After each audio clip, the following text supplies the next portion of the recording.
नमस्कार प्रिय दर्शकों, आपका मेरे YouTube चैनल पर हार्दिक स्वागत है। 17 अक्टूबर को आत्मा के कारक, आत्मविश्वास के कारक, रक्त वृद्धि के कारक,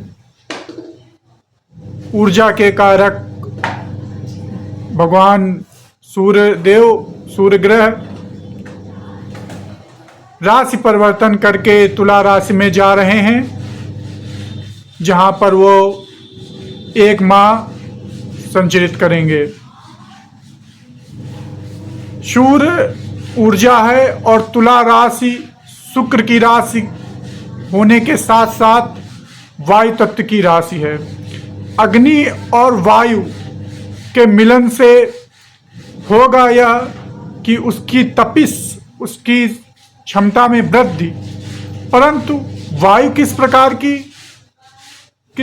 की तपिश और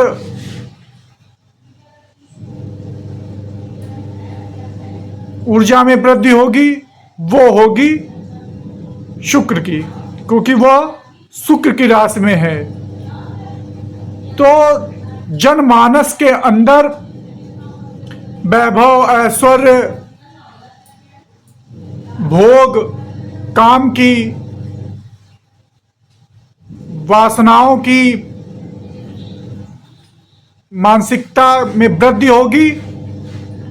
चूंकि तुला राशि में सूर्य को नीच का माना जाता है, उनके जो प्रभाव होते हैं उनको अच्छा नहीं माना जाता है, परंतु भौतिकता में देखें तो ये श्रेष्ठ होता है, क्योंकि मनुष्य भौतिक सुखों को ही श्रेष्ठ मानता है और उन्हें ही भोगने के लिए तत्पर रहता है और कर्म करता है, कर्म कुकर्म सब करता है। तो इस दरमियान जो एक महीने में ये होगा कि व्यक्ति के अंदर श्रृंगार रस के प्रति, कामुकता के प्रति, वैभव के प्रति आकर्षण अत्यधिक होगा। ये प्रभाव होंगे तुला राशि में सूर्य के आने से। और साथ में होगा यह कि यहाँ पर सूर्य के प्रभावों में कमी आएगी, सूर्य श्रेष्ठ फल नहीं देंगे। तो जिन जातकों के कुंडलियों में सूर्य पीड़ित अवस्था में या 6, 8, 12 में तीसरे भाव में होगा, तो उन्हें रक्तचाप की समस्या का सामना करना पड़ेगा। रक्तचाप ऊपर नीचे अत्यधिक होगा, कभी ज्यादा कभी कम।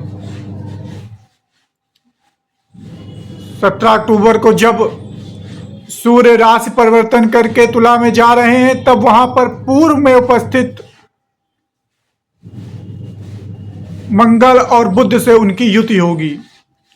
मंगल के साथ सूर्य का नैसर्गिक मित्रता को दर्शाता है। तो होगा यह कि सूर्य को ताकत मिलेगी, बुध भी है। तो जब तक 13 नवंबर तक सूर्य के साथ मंगल रहेंगे, तब तक मंगल का साथ सूर्य को मिलेगा, तो सूर्य में बलाबल रहेगा। सूर्य और मंगल और बुध पर राहु की नवम दृष्टि भी पड़ेगी, चूंकि वर्तमान में राहु कुंभ राशि में गोचर कर रहे हैं। तो उनकी नवम दृष्टि यहां पर पड़ने से होगा यह कि जिनके कुंडलियों में अंगारक योग होगा, उन्हें छोटी मोटी चोट चपेट, अग्नि से कष्ट संभव है।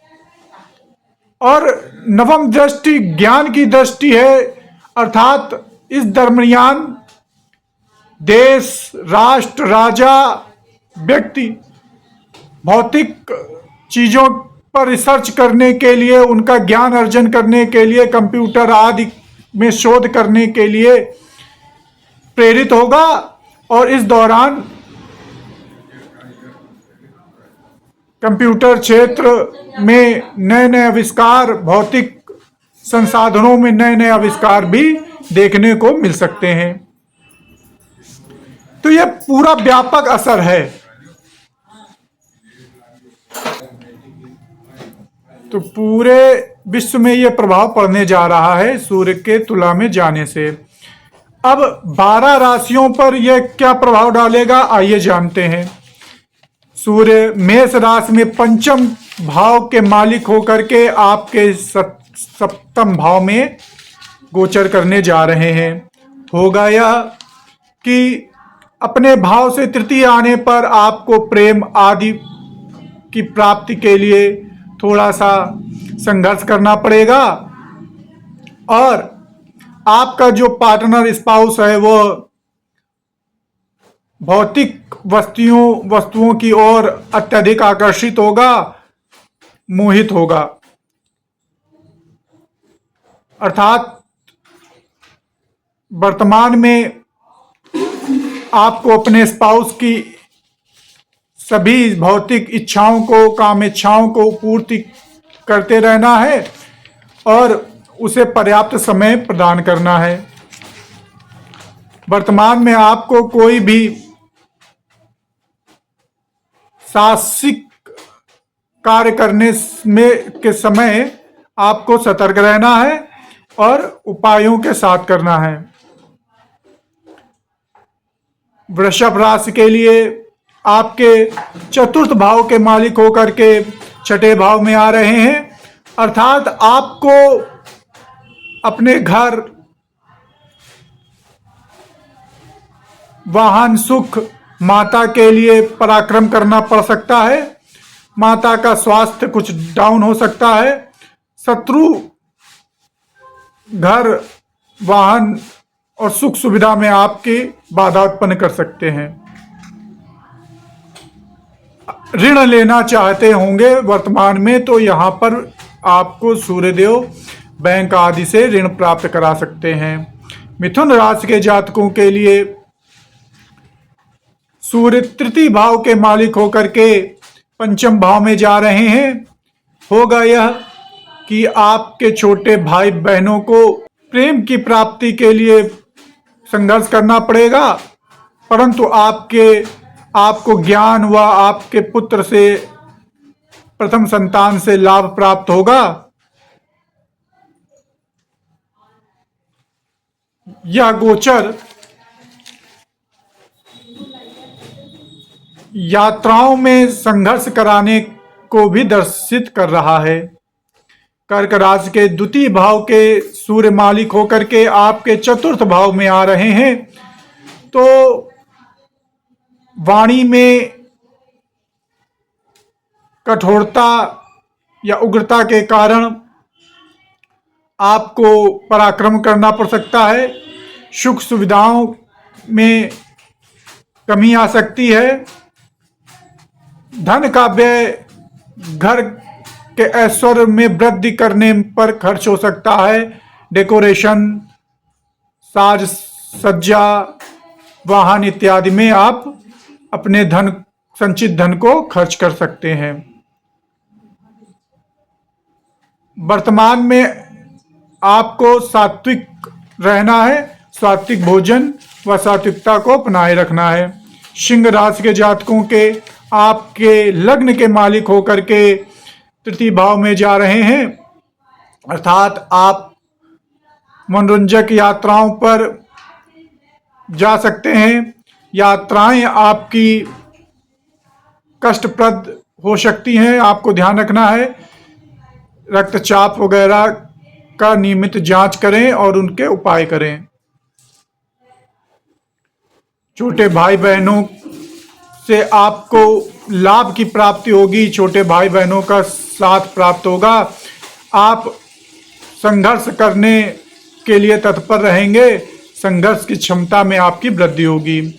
कन्या राशि के जातकों के लिए आपके 12वें भाव के मालिक होकर के द्वितीय भाव में आ रहे हैं, अर्थात आपका संचित धन खर्च होगा और कहीं विदेश से, अगर विदेश से आपके कोई बिजनेस व्यापार या आप कहीं पर अस्पताल वगैरह में कार्यरत हैं, जेल वगैरह में आप कार्यरत हैं, तो वहां से आपको लाभ भी प्राप्त कराएंगे, धन वृद्धि भी कराएंगे। वाणी के माध्यम से लाभ होने की संभावनाएं हैं, परिवार का सहयोग प्राप्त होगा आपको। तुला राशि के 11वें भाव के मालिक होकर के लग्न में आ रहे हैं आपके लिए, अर्थात आपको मित्र से लाभ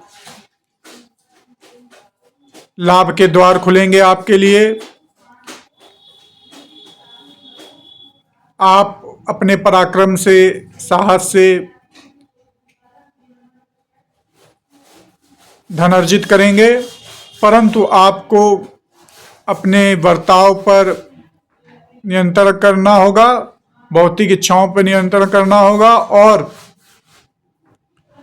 साथ में रक्तचाप या रक्त विकार से भी आपको बचने की सलाह दी जाती है। वृश्चिक राशि के 10वें भाव के मालिक होकर के आपके 12वें भाव में आ रहे हैं, तो होगा यह कि आप विदेश यात्रा कर सकते हैं, कार्य क्षेत्र में के माध्यम से, या आप विदेश नौकरी के लिए कार्य कर रहे थे तो वो भी सक्सेस हो सकता है। पिता का स्थानांतरण हो सकता है, और रक्तचाप की बीमारी इत्यादि भी होने की संभावनाएं हैं। कार्य क्षेत्र में, शासकीय कार्य में आपको सतर्कता बरतनी चाहिए। धनु राशि के जातकों के लिए 9वें भाव के मालिक होकर के 11वें भाव में आ रहे हैं, ये अति श्रेष्ठ है। आप अपने भाग्य के माध्यम से लाभ प्राप्त करेंगे, धर्म के माध्यम से लाभ प्राप्त करेंगे। आपको स्त्रियों के प्रति सम्मान रखना है, नकारात्मक विचार नहीं लाने हैं।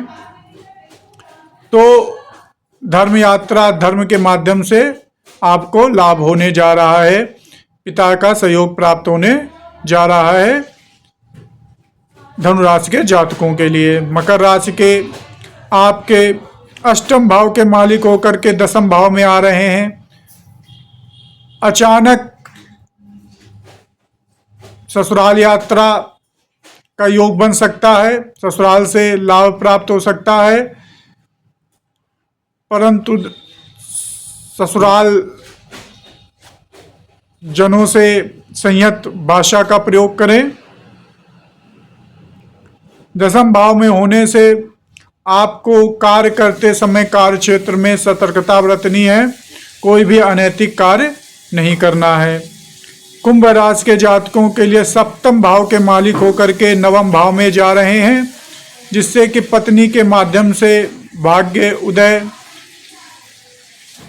पत्नी का सहयोग, और पत्नी अगर रुष्ट हुई तो उसके माध्यम से भाग्य में कमी भी, अर्थात पत्नी को आपको खुश रखना है इस दरमियान, पत्नी और व्यापार में अपने सहयोगियों को, जिससे कि आपको भाग्य का पूर्ण लाभ मिल सके। विशेषकर सरकारी विभाग में आपको बच करके कार्य करना है और रक्तचाप का ध्यान रखना है। मीन राशि के जातकों 6ठे के मालिक होकर के 8वें में जा रहे हैं। अचानक आपको ऋण प्राप्ति के योग, शत्रुओं से लाभ प्राप्त होगा। विपरीत राजयोग, सरल विपरीत राजयोग का निर्माण कर रहे हैं सूर्य भगवान, परंतु यहाँ पर स्वास्थ्य के लिए विशेष चिंताएं हैं, स्वास्थ्य का विशेष ध्यान रखें, रक्तचाप वगैरह नियमित जांच कराएं, और सूर्य के उपायों का अनुष्ठान करें, सूर्य की चीज़ों का दान करें, जिससे कि आप शारीरिक कष्टों से बच सकें। जय श्री राम, जय महाकाल।